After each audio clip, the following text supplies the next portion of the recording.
Mesdames et messieurs, bonsoir. L'année prochaine, vous n'aurez plus de francs CFA dans les poches, mais plutôt l'éco. L'éco remplacera le franc CFA dans les portefeuilles. Ainsi en a décidé la 69e session ordinaire de la CEDEAO à Freetown le 19 juillet dernier. L'idée d'une monnaie unique a vu le jour en 1983. Le nom de cette nouvelle monnaie, lui, est venu beaucoup plus tard. C'est seulement en 2000 que le nom ECO a été révélé au grand public. Il y a eu plusieurs tentatives pour lancer cette nouvelle monnaie de remplacement, mais que de blocage. La chose a été repoussée à maintes reprises. Aujourd'hui, le dossier est à nouveau sur la table, plus que jamais d'actualité. L'ECO remplacera-t-il enfin le franc CFA en 2027? Doit-on y croire encore? Nous avons donc appelé un économiste bien connu à travers le monde qui, à travers ses différentes responsabilités, a travaillé sur la question. Le professeur Galadjo Bamba nous aidera à comprendre ce qui se joue entre les États et à mesurer la probabilité que l'ECO soit une réalité l'an prochain. Bonsoir, professeur. Bonsoir. C'est avec beaucoup de joie que nous vous recevons à DNTV. Vous avez été commissaire à la CEDEAO, chargé des politiques macroéconomiques, donc au cœur des travaux. Alors, est-ce qu'aujourd'hui, on peut se permettre de dire, après tant de temps, disons enfin l'ECO? Je suis quelque peu dubitatif. On pourrait dire oui, mais il y a un certain nombre d'éléments importants qui restent pour que cela puisse être vraiment du concret. Pourquoi je dis cela? Comme vous l'avez dit tantôt, j'ai été pendant une période donnée acteur de la mise en place de l'ECO en tant que commissaire chargé des politiques macroéconomiques. Et puis, je suis aussi enseignant-chercheur, observateur du processus. Et selon ma compréhension des choses, selon ma lecture des événements, il y a encore du travail à faire pour que nous puissions avoir les billets d'ECO dans nos poches. Et je ne suis pas certain qu'en 2027, on pourrait effectivement avoir ces billets-là dans nos poches. Et pourtant, la CEDEAO, lors de sa dernière rencontre, la 69e session à Freetown, a affirmé que 2027, on aura l'ECO en circulation. Oui, le communiqué final de la conférence des chefs d'État a indiqué que l'échéance de 2027 pour la mise en circulation de l'ECO est maintenue. Mais il faut savoir que, bon, ce n'est pas pour la première fois qu'une telle décision a été annoncée. On se souvient tous, pour la dernière, c'était en 2019, on nous avait également annoncé qu'en 2020, on aurait l'ECO déjà en place. Et compte tenu d'un certain nombre de choses qui sont intervenues, cela n'a pas pu se réaliser. Donc, on pourrait dire rapidement que, bon, on a eu la crise Covid-19 qui aurait pu retarder les choses. Mais si tel était le cas, je pense que déjà en 2021-2022, on aurait réglé la question. En réalité, il y a encore du travail important à faire qui, de mon point de vue, n'a pas encore été réalisé. La CEDEAO en est consciente? Oui, mais quand on connaît le processus de préparation des décisions de la conférence des chefs d'État, on peut se rendre compte que parfois les experts, les techniciens ne leur facilitent pas la tâche. Et sur cette question-là spécialement, notamment ces fétichismes des dates, je pense qu'il y a une forte responsabilité des techniciens qui font prendre à nos chefs d'État un certain nombre de décisions qui, en réalité, ne peuvent pas être mises en œuvre à la date qu'ils ont annoncée. Vous savez, hein, quand on prend l'historique même de la création de cette monnaie unique de la CEDEAO, vous l'avez tantôt indiqué, mais dès la création de la CEDEAO, en 1975, le traité prévoyait déjà qu'on allait travailler pour aller vers, en tout cas, une harmonisation monétaire et à terme, arriver à une monnaie unique. Et puis, déjà même en 1975, pour renforcer cette idée-là, ils ont mis en place ce qu'on a appelé à l'époque la Caisse de compensation de l'Afrique de l'Ouest, CCAO, qui a été créée également en 1975 et qui par la suite, dans le processus justement d'élaboration de cette monnaie unique-là, a été transformée en agence monétaire de l'Afrique de l'Ouest qu'on appelle l'AMAO. Tout en sachant que déjà, après donc, le traité et la création de la CCAO en 1975, pour vraiment opérationnaliser et lancer le processus, c'est en 1983, lors d'un sommet à Conakry, qu'ils ont formellement engagé le processus de création de la monnaie. Donc vous voyez, ça remonte à 83. Et puis, bon, pratiquement, après avoir lancé ce processus-là, c'est seulement en 1987 que le programme de coopération monétaire, la CEDEAO, a été adopté. Donc il devrait, dans sa mise en œuvre, aboutir à la monnaie unique. Et puis, après avoir mis tout cela en place, il a fallu attendre encore jusqu'en 1993, lors de la révision du traité, pour qu'on réaffirme la nécessité de création donc, de l'union monétaire comme étant l'objectif ultime du processus d'intégration qui était en cours. Et puis, dans ce cadre-là, donc toujours pour essayer d'accélérer le processus, c'est en 1996 qu'ils vont maintenant créer l'Agence monétaire de l'Afrique de l'Ouest, qui est une sorte d'embryon de banque centrale commune qui devrait commencer à travailler là-dessus. Donc vous voyez la lenteur dans le processus même. Et puis, à la suite de cela, bon, cette agence a commencé à travailler.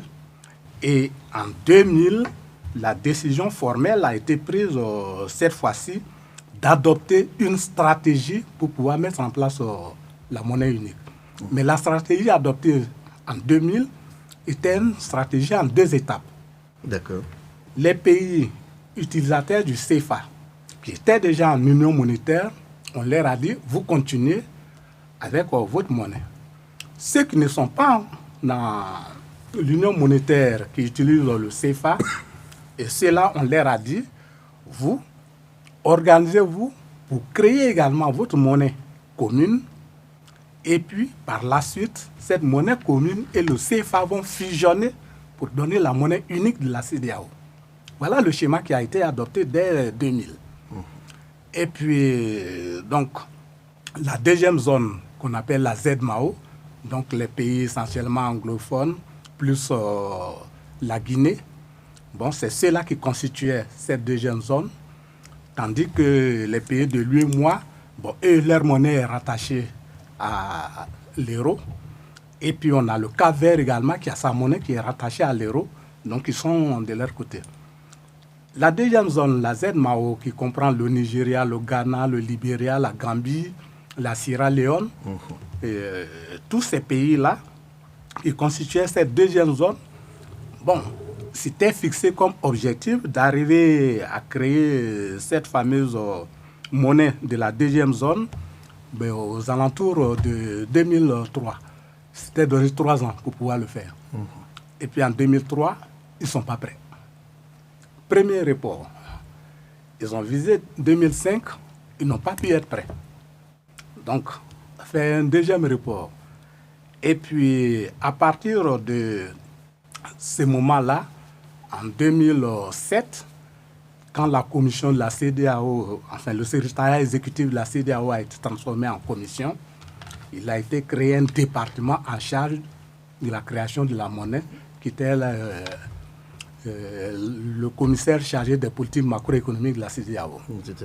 Et là, dans ce cadre-là, ce qui a été retenu, la conférence des chefs d'État, lors d'un sommet, a dit, écoutez, le processus en 2 étapes n'aurait pas avancé. Nous voulons accélérer cela. Ils ont appelé cela une stratégie fast-track. Et je me souviens, lors de cette conférence des chefs d'État, c'est le président du Nigeria, le président Obasanjo, qui avait dit « Adoptons maintenant une stratégie fast-track pour accélérer le processus », dont l'histoire de créer d'abord la monnaie des pays non CFA, qui va fusionner après avec celle des pays CFA.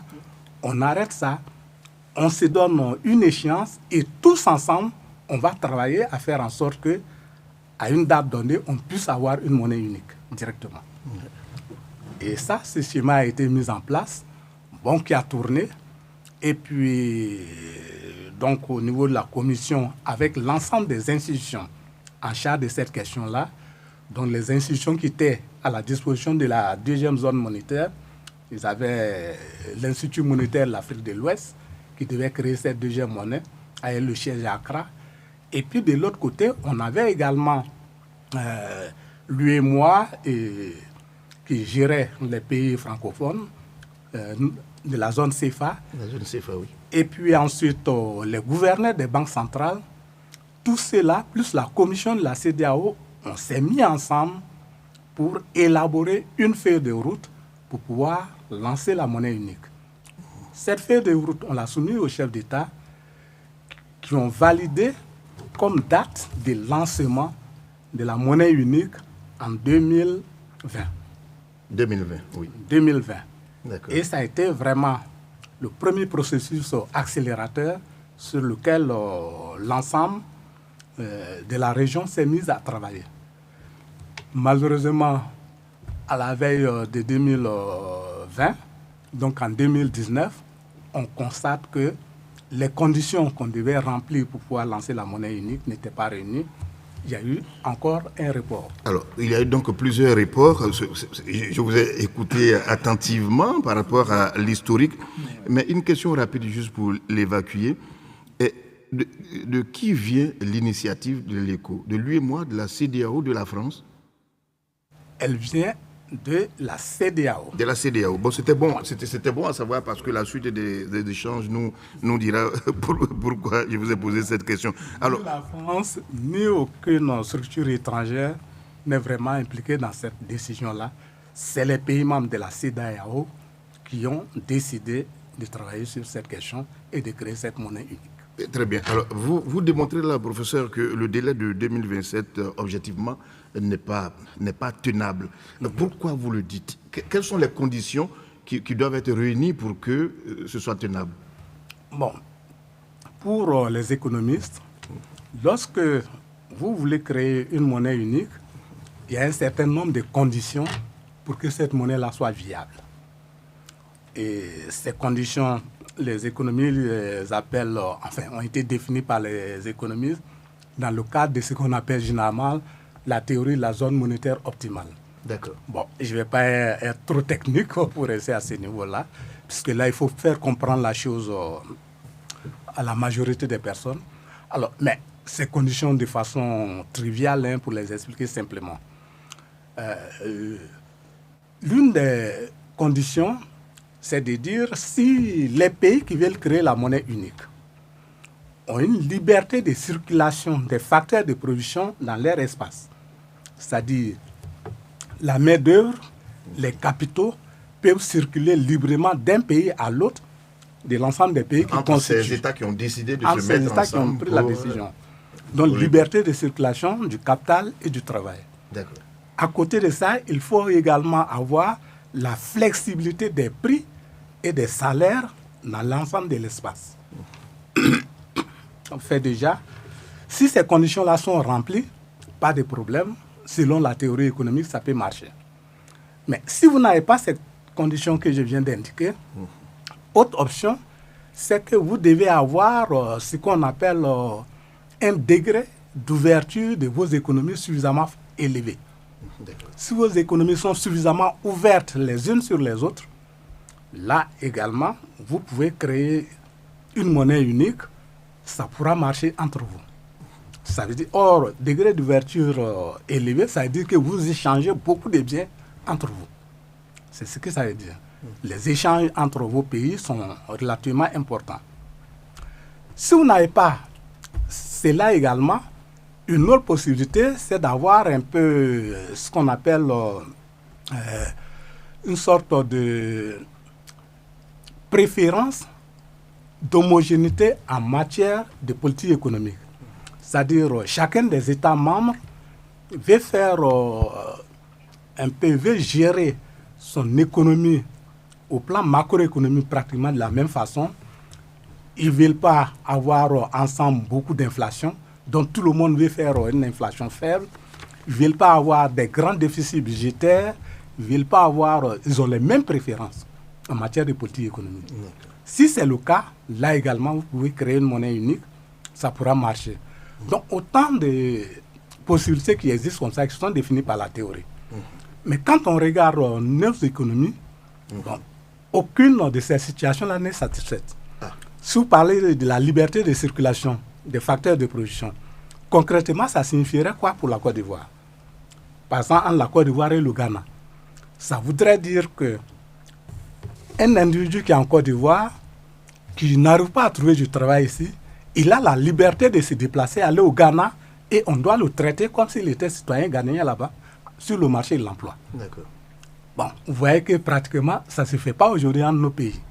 De même, un Ghanéen qui ne trouve pas du travail au Ghana, il devrait pouvoir se déplacer librement, venir en Côte d'Ivoire, et sur le marché de l'emploi en Côte d'Ivoire, être traité comme un Ivoirien.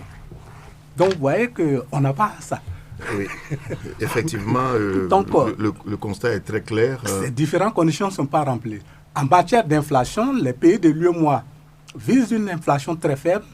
Dans les pays comme le Ghana, le Nigeria, on a souvent des taux d'inflation qui sont supérieurs à 10%. Donc, on n'a pas les mêmes préférences en matière d'inflation, etc. Et autres. Donc, cela fait qu'il y a une sorte d'hétérogénéité. Il n'y a pas d'homogénéité des préférences. Les idées ne convergent pas jusqu'à présent. Voilà, donc ça ne marche pas. Et quand vous avez ces situations-là, ce que les économistes suggèrent, c'est de dire, OK, comme vous avez une telle situation et qu'on voit quand même dans des pays, par exemple, vous prenez le Nigeria, c'est une république fédérale. On ne peut pas dire que tous les États individuellement du Nigeria ont les mêmes préférences que le gouvernement central, ou bien les uns par rapport aux autres. Aux États-Unis, c'est la même chose. Mais on a quand même une monnaie unique qui arrive à circuler là-bas. Le dollar, c'est pour tous les États-Unis. Le naira, c'est pour tout le Nigeria. Donc, si ça peut marcher là-bas, qu'est-ce qui fait que ça marche dans ces cas-là? Quand bien même ils n'ont pas ces conditions théoriques que j'ai indiquées. La réponse des économistes, c'est de dire que c'est parce qu'ils ont un budget fédéral. Lorsque l'un des États a une difficulté particulière, le budget fédéral peut être utilisé pour régler la situation de ces pays, de cet État. Donc, nous, dans le cas de la CEDEAO, qui a été également dans le cas de l'UEMOA ou encore dans le cas de l'Union européenne, pour réussir à faire cela, on a mis en place ce qu'on appelle les critères de convergence, qui se substituent en quelque sorte au budget fédéral qu'on devrait avoir. Donc ces critères de convergence imposent que les taux de taxation soient les mêmes dans tous les pays, d'une part, donc le taux de prélèvement doit être le même. Ensuite, ils nous disent en matière de dépenses, il faut avoir le même niveau de déficit budgétaire. Il doit être inférieur en tout cas à 3% par exemple. Et puis, ils vous disent également, votre taux d'endettement, il doit être plafonné. Vous ne devez pas le dépasser. Donc, si tous les pays arrivent à respecter ces différents critères-là, c'est comme si finalement, on avait un même budget. On avait une sorte de budget fédéral qui était géré, mais individuellement. Donc là, on remplit ces conditions-là. Ces critères de convergence peuvent assurer la viabilité de la monnaie. Vous avez dit si. Or, visiblement, nous constatons que chaque pays peut faire cavalier seul, même tout en restant dans la communauté. Voilà. Et au jour d'aujourd'hui, quand on évalue les performances en matière de critères de convergence, on se rend compte qu'on est loin du compte. Les critères qui sont adoptés actuellement et qui sont mis en œuvre, au départ d'ailleurs du processus de création de l'ECO, il y avait près de 12 critères. Aujourd'hui, on les a réduits, on les a simplifiés pour les ramener à 6. Et dans les 6, il y a 4 critères de premier rang qui sont fondamentaux. On pense que si ceux-là sont satisfaits, vraiment on peut commencer. Or, quand on regarde ces critères-là pour savoir est-ce que nos pays les respectent, l'année dernière, par exemple, aucun pays n'a pu satisfaire tous les critères. Alors, professeur, à ce niveau-là, donc, c'est une question précise. Qui sont ceux qui aujourd'hui sont qualifiés à pouvoir passer à l'euro et qui sont ceux qui ne peuvent pas? Justement, si on regarde concrètement au jour d'aujourd'hui, si on prend les données de la dernière année dont on dispose, qui est 2025, si on prend les données de 2025, il n'y avait qu'un seul pays qui satisfaisait l'ensemble des critères. Un seul. Alors, est-ce qu'on pouvait lancer la monnaie? Seul. Oui. Lequel? Déjà, même moi, en 2019, il n'y avait que le Togo qui satisfaisait. D'accord. Là, en 2025, c'est le Bénin qui a pu satisfaire tous les critères. En 2025. Donc, vous voyez que c'est difficile. D'accord. Alors, disons un mot sur l'euro, la monnaie. Quelle est sa valeur aujourd'hui? L'écho, plutôt. Oui. L'écho, on ne sait pas sa valeur de façon précise. J'ai envie de dire, on ne connaît pas son identité, sa couleur, les symboles et tout. Bon, le commun des mortels ne le sait pas. Oui. Est-ce que tous ces éléments existent déjà? Non. C'est pourquoi je vous dis qu'il y a du travail qui reste à faire. Qu'est-ce qui a été dans la feuille de route validée jusqu'au jour d'aujourd'hui? On a, en tout cas au niveau des techniciens, des experts, ils ont travaillé pour déjà se mettre d'accord sur le nom de la monnaie. Donc c'est le nom ECO qui a été retenu, soumis à la conférence des chefs d'État qui a validé le nom ECO. Ensuite, quand on va écrire nos chèques en ECO, comment le symbole qu'on va mettre?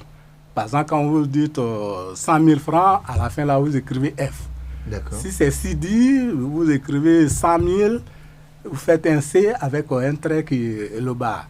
Le Naira, c'est avec un N machin. Donc ces symboles-là, là également, les chefs d'État ont validé un symbole qui a été proposé. C'est le E majuscule avec un petit C en bas. Et C. C'est déjà une avancée. Ça, c'est déjà acquis, c'est adopté. Ensuite, autre chose qui a déjà été adoptée, la Banque centrale de la CEDEAO, son nom a été validé. Elle s'appellera la BKO en français. Banque centrale de l'Afrique de l'Ouest. BKO.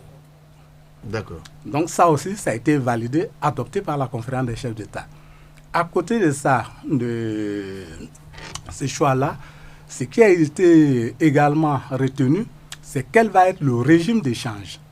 Souvent, vous entendez des débats, régime d'échange fixe, régime d'échange flexible, monnaie arrimée, monnaie non arrimée, etc. Là, ce qui a été retenu par la conférence des chefs d'État, c'est de dire que notre monnaie sera une monnaie avec un régime d'échange flexible, mais avec ciblage d'inflation. Ça veut dire quoi simplement? Ça veut dire que la valeur de la monnaie va varier au jour le jour par rapport à l'euro, par rapport au dollar, par rapport au yen, au yuan, par rapport aux autres monnaies. Donc ça va fluctuer. Ce ne sera pas un régime d'échange fixe comme pour le franc CFA et l'euro. On connaît la valeur, elle est figée. Non, ce ne sera pas comme ça. Ça va être fluctuant. Mais on demandera à la Banque centrale et au ministre des Finances de mettre en place des politiques qui vont faire que l'inflation soit faible. D'accord. Donc, c'est ça, ce régime d'échange flexible avec ciblage d'inflation. Et puis, ça a été également déjà adopté par les chefs d'État.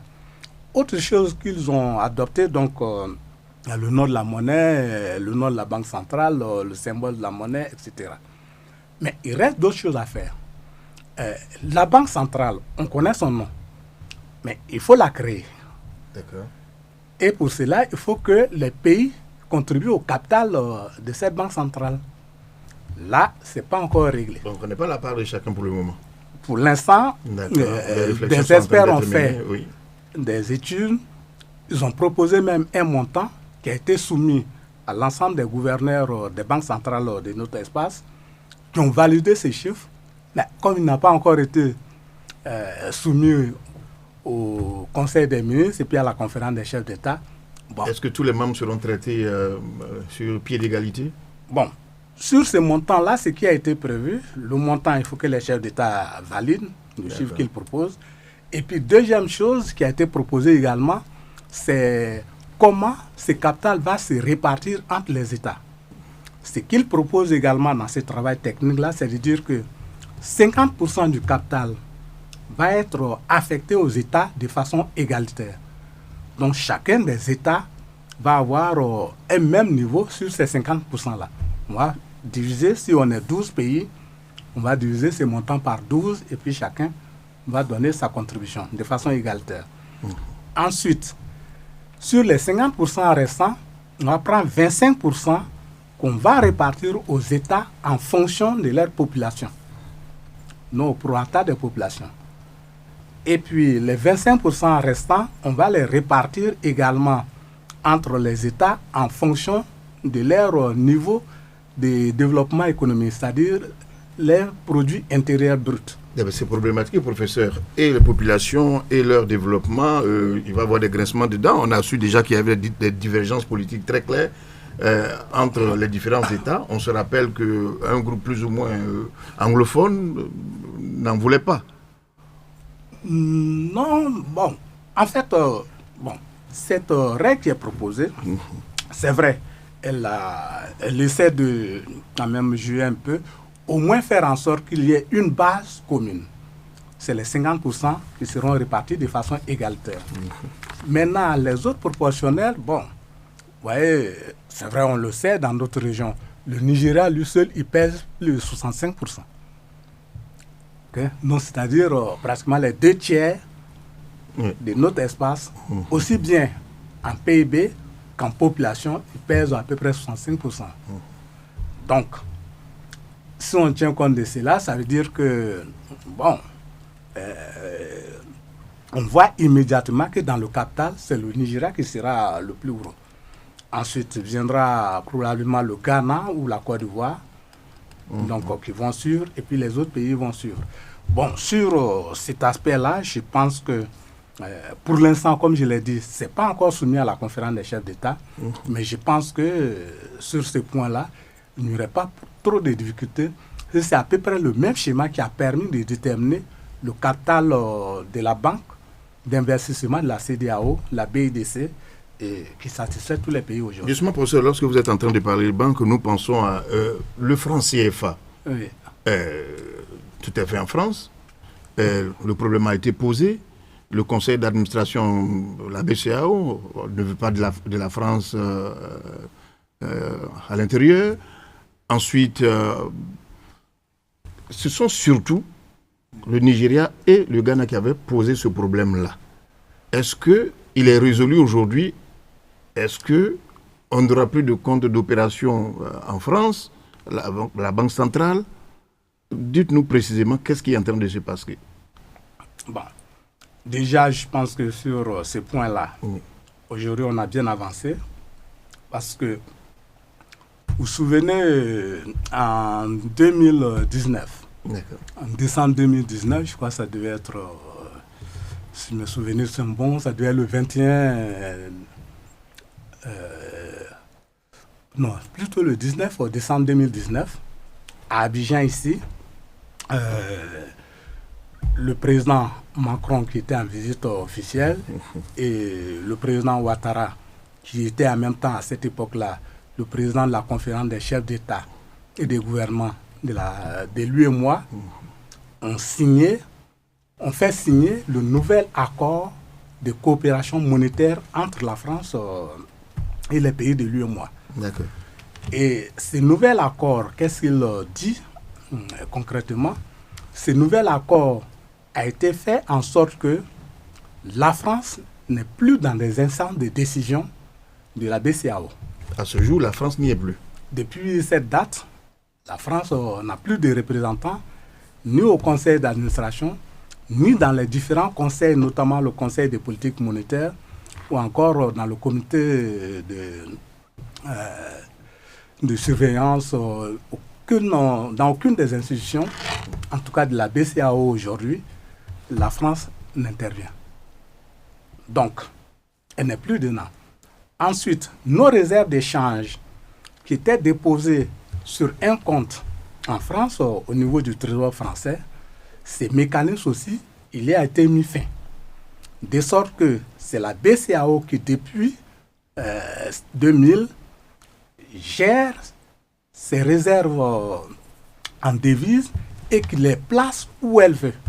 Parce qu'il faut comprendre, hein, toutes les banques centrales, prenez la Banque centrale du Nigeria, celle du Ghana, celle des États-Unis, la Banque centrale européenne, la Banque centrale du Japon, des Suisses, toutes ces banques centrales, les réserves en devises qu'elles obtiennent, elles sont obligées de les placer auprès d'autres institutions, soit d'autres banques centrales, soit d'autres institutions financières importantes, sont obligées de les placer. C'est un mécanisme normal. C'est un mécanisme normal de gestion. Mais pourquoi c'était autant décrié dans nos États? C'est décrié parce que, c'était déposé auprès du Trésor français. Et le Trésor français, normalement, est censé gérer les recettes fiscales, les impôts de la France. Okay? C'est ça son rôle premier. Dans chaque pays, votre Trésor public va gérer vos recettes fiscales, vos impôts, etc. Donc, or, le fait de retrouver nos réserves là-bas faisait dire à certains, c'est comme si, comment dirais-je, en tout cas, la structure qui gère vos impôts, bon, si c'est celle-là qui gère notre monnaie, c'est comme si on était soumis, effectivement. Donc, c'était ça l'idée. Mais en réalité, la réalité là-dessus, c'était quoi? C'était que ces réserves qui étaient déposées là-bas étaient rémunérées quand le solde est positif. Et le taux de rémunération était connu d'avance parce qu'il correspondait au taux de rémunération des, des titres du Trésor français. Lorsque le Trésor français emprunte, le taux auquel il doit rémunérer les emprunts qu'il contracte, c'est à ce taux-là que ce montant était rémunéré. Mais au contraire, si notre compte était déficitaire, ce qui était prévu, c'est que nous devons payer des intérêts qui correspondaient aussi aux intérêts que subissent le Trésor français. Donc, c'est connu. Mais généralement, ce compte était régulièrement positif, donc ce qui fait que c'est plus, la plupart du temps, à la fin de l'année, quand on faisait le bilan, la BCEAO s'est retrouvée avec une rémunération conséquente qui lui permettait même de réaliser très souvent des bénéfices qui étaient par la suite répartis au pays. J'ai envie de demander, professeur, dites-nous la destination de nos avoirs, puisque on ne parle plus de compte d'opération et tout. Bon, ça c'est la BCEAO qui le place de façon discrétionnaire auprès des institutions qu'elle veut.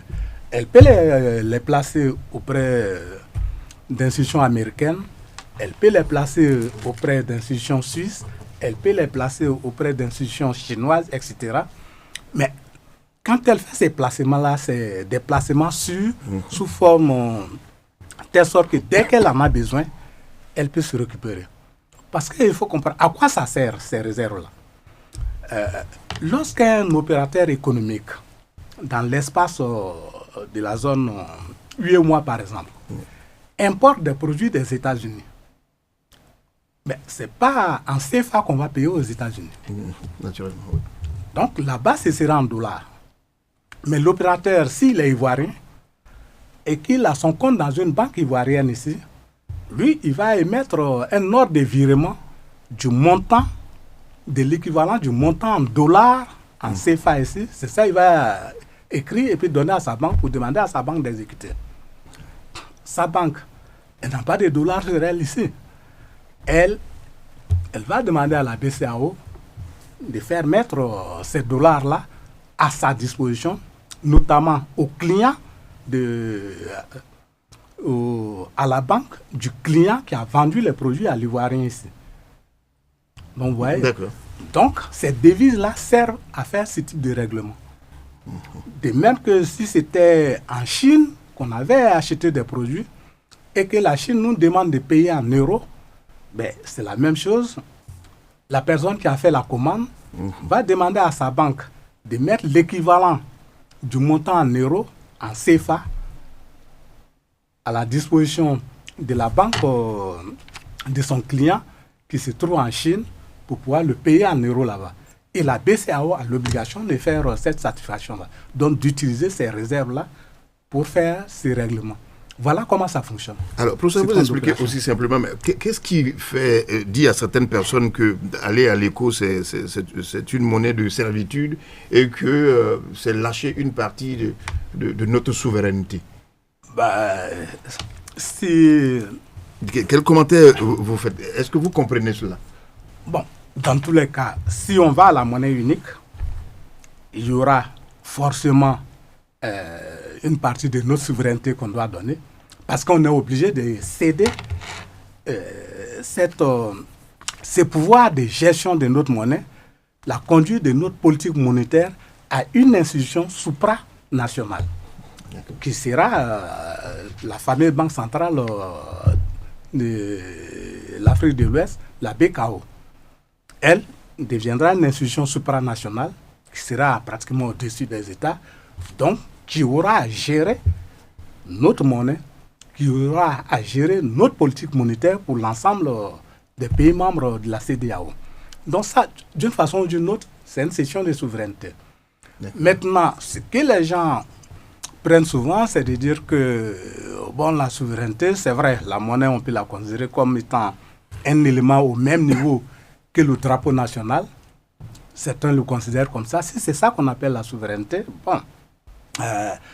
Mais cette souveraineté-là, qu'est-ce qu'elle signifie concrètement?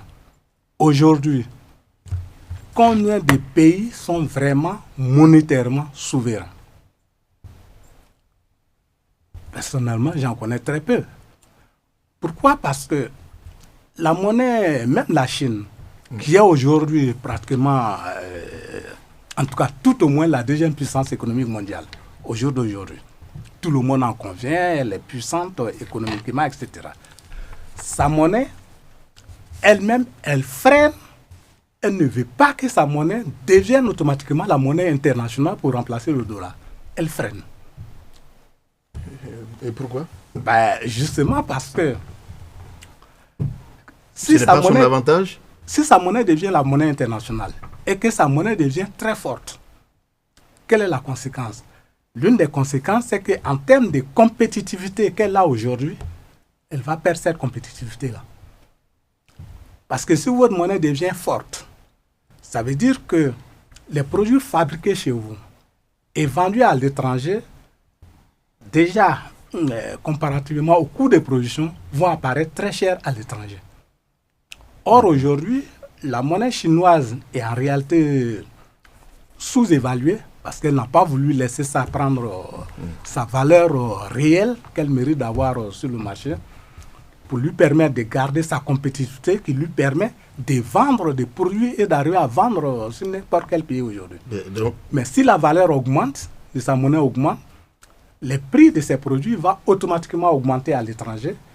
Et là, d'autres vont avoir des coûts de production plus faibles qu'elle, donc vont lui prendre des parts de marché. Vous êtes donc d'accord que c'est un outil de souveraineté? C'est un outil de stratégie économique. De stratégie économique. De stratégie économique. Sinon, si vous raisonnez purement et simplement en termes de souveraineté, ça voudrait dire que les Américains également ont aujourd'hui la liberté de déprécier fortement leur monnaie. Or, qu'est-ce qu'on constate? Justement par rapport à cette idée de souveraineté. Quand la valeur du dollar se met à chuter, ce n'est pas les Américains qui s'inquiètent le plus. C'est les autres qui détiennent des dollars sur les États-Unis qui font tout pour que sa valeur puisse remonter parce qu'ils ont des dollars, donc ils ont une partie de leur pouvoir d'achat qui est en dollars. Et si la valeur du dollar se déprécie, ça veut dire que leur richesse qu'ils détiennent en dollars là est en train de perdre la valeur. Donc au contraire, c'est eux qui défendent le plus la valeur du dollar que les Américains eux-mêmes. Donc vous voyez, on a ces paradoxes-là en économie. Tout à fait. Qui existent comme ça. Aujourd'hui, on a l'arrimage carrément du franc CFA à l'euro. Oui. C'est connu. Oui. La parité est connue. Ouais. Est-ce que ce sera pareil pour l'éco? Pour l'éco, je l'ai indiqué, on a choisi le régime d'échange flexible avec ciblage d'inflation. Donc, ce ne sera pas arrimé. Certains experts, certaines économies dans le débat actuellement suggèrent qu'on peut faire quand même une sorte d'arrimage, mais au lieu d'arrimer à une seule monnaie, telle que l'euro, qu'on pourrait arrimer notre éco à un panier de devises. On pourrait prendre du dollar, de l'euro, du yuan, du yen, pourquoi pas du franc suisse, au moins un ensemble de monnaies comme ça qu'on met dans un paquet. Et puis, par rapport à la moyenne des variations de ces monnaies-là, on va déterminer les fluctuations de notre monnaie. Mais faire cela, ça impose quand même un certain nombre de contraintes techniques. Ça voudrait dire que si on fait un tel arrimage, il faut s'efforcer à faire en sorte que le taux d'inflation dans notre espace ne dépasse pas la moyenne du taux d'inflation des pays qu'on a pris pour constituer ce panier. Si ça le dépasse, mais en réalité, notre monnaie va perdre de la valeur par rapport à ces paniers. Donc vous voyez, c'est encore rendre plus complexe le processus de gestion. Or, si on prend carrément un régime d'échange flexible, on n'a plus à se préoccuper de ces aspects-là, et puis c'est beaucoup plus simple. Mais professeur, entrer dans l'éco aujourd'hui, la CEDEAO, qu'est-ce que ça signifie pour vous? Est-ce que c'est avantageux? Est-ce que ce n'est pas aujourd'hui du copier-coller carrément de l'euro ou autre monnaie? Non, pour moi, ça pourrait être beaucoup intéressant pour plusieurs raisons. Déjà pour mon pays, la Côte d'Ivoire, vous savez aujourd'hui, souvent on est là et on nous indique que le Ghana est plus compétitif que la Côte d'Ivoire. En réalité, moi, quand je regarde cela, ça me fait sourire. Pourquoi? Parce que c'est deux pays qui sont très similaires, qui produisent à peu près les mêmes choses, mais au Ghana, compte tenu des fluctuations de sa monnaie, donc sa monnaie se déprécie assez rapidement. Donc c'est là, comme sa monnaie se dévalue par rapport au franc CFA en réalité, cela lui donne un avantage compétitif sur la Côte d'Ivoire. Or, si on vient avoir la même monnaie qu'avec le Ghana, ça voudrait dire que désormais, en tout cas, c'est vraiment pour que l'économie ghanéenne soit plus compétitive que celle de la Côte d'Ivoire, cela va s'expliquer uniquement par la productivité des facteurs de production.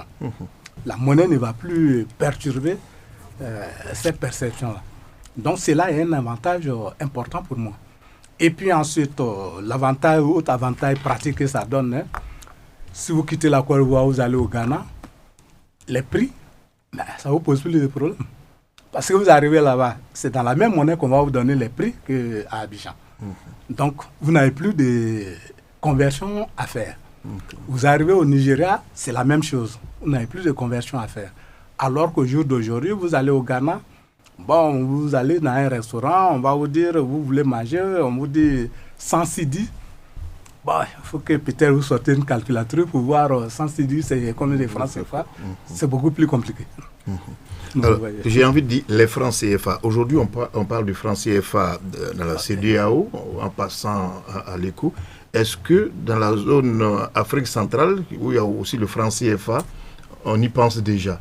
Ou bien c'est une invite à les faire entrer dans l'éco aussi? Pas une invite, parce que au niveau de la CEDEAO, ce qui est prévu, pour être membre de l'éco, il faut d'abord être membre de la CEDEAO. Donc, comme ils ne sont pas membres de la CEDEAO, ils ne pourraient pas être membres de l'éco, à moins qu'on change les choses par la suite. Donc, première chose. Et deuxième chose, en fait, en réalité, depuis 1994, après la dévaluation des francs CFA, il y a eu une sorte de déconnexion vraiment entre les CFA Afrique de l'Ouest et le CFA Afrique centrale. C'est vrai qu'en termes de taux d'échange avec l'euro, c'est maintenu, la même chose, mais on sent de plus en plus une différence entre les deux. Ce qui fait même que souvent, quand vous avez des CFA de l'Afrique de l'Ouest, que vous voulez échanger contre des CFA de l'Afrique centrale, bon, on va même vous prélever des commissions là-dessus, ce qui ne devrait pas se faire. Et puis, logiquement, si c'était exactement la même monnaie, ben, on devrait voir les gens acheter dans les boutiques ici avec des CFA de l'Afrique centrale. Ben, ce qui n'est pas possible. Ce qui n'est pas possible, ça veut dire que là, les deux sont différents. Donc, fondamentalement, si nous créons l'éco et qu'on l'opérationnalise, bon, eux, ils devraient, s'ils veulent rester toujours dans l'ancien système, c'est à eux de décider. Mais je pense que ça pourrait faire tâche d'huile pour les pousser également à avoir les monnaies uniques. Absolument, c'est justement pour cela, je disais tout à l'heure que c'était une invite de façon subtile aussi. Alors, professeur, les 15 États de la CEDEAO aujourd'hui, il y en a 3 qui ont formé l'AES. Oui. Quel est leur sort par rapport à l'éco dont on parle? Parce qu'on a aussi entendu que ces États s'apprêtaient à battre monnaie. Ben, ça aussi, c'est automatique, hein, comme je l'ai dit tantôt. Ce qui est prévu pour être membre de l'éco, il faut d'abord être membre de la CEDEAO. S'ils ne sont plus membres de la CEDEAO, à moins de négocier un accord spécial qui les autorise à être dans ces processus-là, sinon, de facto, ils n'auront pas l'éco comme monnaie dans leur espace. Okay? A priori. Bon. Mais comme je le dis, il peut y avoir des négociations pour leur faire un accord spécial pour utiliser la monnaie. Je voudrais soupçonner ces négociations-là. Comment est-ce que ça peut aller dans quel sens ces négociations-là? Qu'est-ce qu'on pourrait dire, par exemple? Il s'agit du Burkina, du Mali et du Niger. Ils peuvent ensemble se mettre et puis demander à la conférence des chefs d'État de la CEDEAO, bon, de vouloir être membre également de l'éco, mais avec un accord spécial qui les autorise à le faire. Puisqu'au jour d'aujourd'hui, je crois savoir qu'ils sont encore membres de la Banque d'investissement et de développement de la CEDEAO, donc ils n'ont pas encore totalement quitté. Ça veut dire qu'il y a des structures dans lesquelles ils peuvent continuer à se retrouver. Mais sinon, en réalité, si l'éco démarre en 2027, ça veut dire que à 3, ben, automatiquement, ils devraient créer également leurs propres monnaies. Sinon, bon, à moins qu'ils décident tous les 3 de continuer avec le franc CFA. Alors, comment est-ce que cela va se passer pour l'AES, le franc CFA, et puis autour, tout le monde désormais, l'éco, ce serait aisé? Je pense que ça va être un peu difficile. Pourquoi? Parce que si on crée l'éco et que les autres pays, les 5 autres pays de l'UEMOA, puisqu'on est 8 au niveau de l'UEMOA, et nous sommes 8 propriétaires de la BCAO. Si la BCAO doit disparaître, puisqu'elle est là, elle crée le CFA, si, imaginons, bon, je ne sais pas, c'est une option possible, hein, qu'on dise que c'est la BCAO qui devienne maintenant le siège de la Banque centrale de l'Afrique de l'Ouest. Ça voudrait dire que eux, il faut enlever leur part, le leur donner, puisqu'ils ne sont plus membres de la CEDEAO. Ou bien alors, le jour où on va vouloir créer l'éco, on va dissoudre la BCAO et puis restituer à chaque État sa part. Bon, auquel cas, ils pourraient utiliser ça pour financer leur capital dans la nouvelle banque centrale. Bon, il y a tous ces schémas-là qui sont beaucoup de scénarios possibles. Mais ce qui est sûr, pour les autres pays, les 3 pays en question, il faudrait qu'ils se préparent soit à créer leur monnaie, en même temps que la CEDEAO travaille sur son processus. Si c'est 2027, également, ça voudrait dire qu'en ce même moment-là, il faudrait qu'ils puissent créer leur monnaie. Sinon, ça marche pas. Professeur, une question plus ou moins personnelle. Vous êtes pour une monnaie flottante? Quels sont ses avantages et ses inconvénients? Disons que, bon, politiquement, la monnaie flexible, flottante, disons techniquement, la plus facile à gérer. La plus facile à gérer parce que quand vous avez un régime d'échange fixe, la monnaie rapport à laquelle vous avez votre régime d'échange fixe, vous devez vous arranger à avoir en tout cas une inflation aussi du même niveau que ces pays-là. Sinon faire mieux, voire une inflation plus faible pour pouvoir maintenir la parité.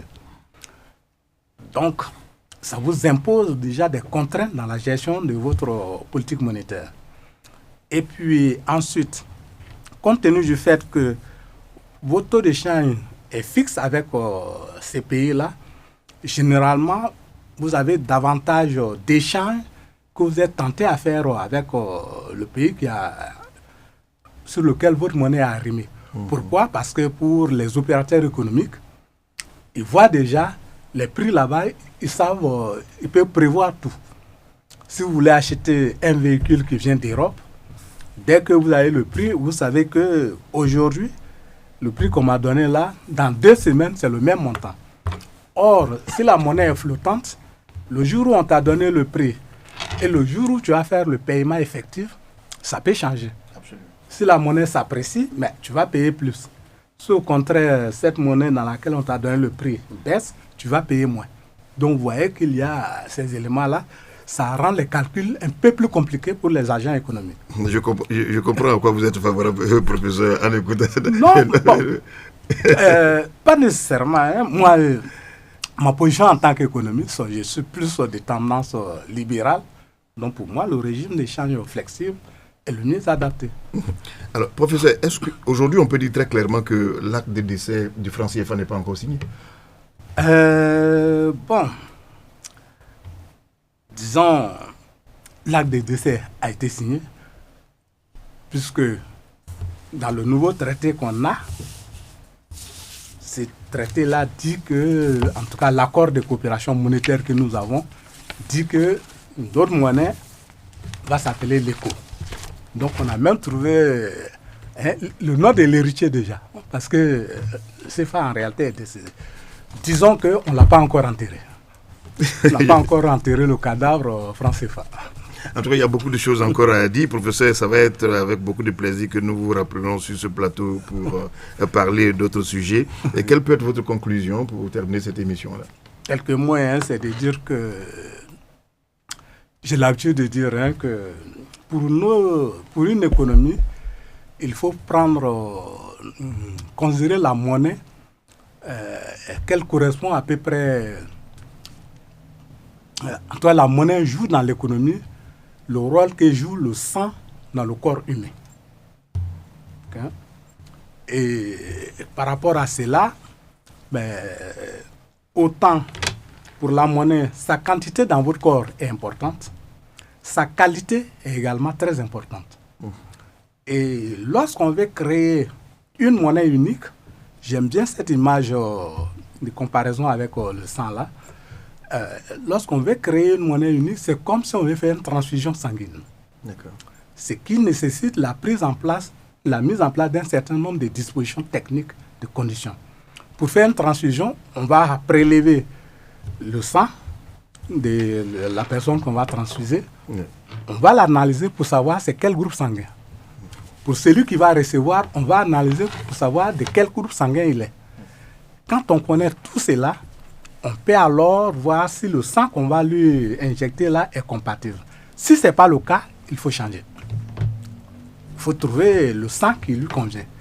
Et là, dans le cas de la mise en place de notre monnaie unique, c'est exactement le même exercice qu'on va devoir faire. L'idéal dans ces cas-là, c'est que la monnaie qu'on va créer puisse être une monnaie du type de ce qu'on appelle chez les médecins là, le donneur universel. Okay? Et ici, c'est le régime d'échange flexible qui est le plus proche de ce type-là. Donc, ce type de monnaie-là pourra circuler dans tous les pays, c'est compatible. Alors que si on va avec un régime d'échange fixe, ça veut dire que les conditions de nos différentes économies sont telles que, de mon point de vue, ça ne marchera pas. Donc voilà un peu la conclusion. Merci, professeur, pour cette image qui nous a permis de mieux comprendre. Effectivement, plusieurs monnaies se côtoient dans la zone. Il va falloir converger vers une seule monnaie. Merci, professeur, d'être venu sur notre plateau. L'ECO est donc attendu l'année prochaine dans nos poches en lieu et place du franc CFA. L'annonce a été faite le 19 juillet dernier à Freetown en Sierra Leone par les chefs d'État lors de la 69e session ordinaire de la CEDEAO. Nous avons été éclairés par le professeur Bamang Galadjo, économiste qui a longtemps travaillé sur le dossier. Merci à vous, professeur, de nous avoir éclairés et on a mieux compris. Et merci à vous, chers téléspectateurs. Vous êtes sur DNTV. Bonsoir.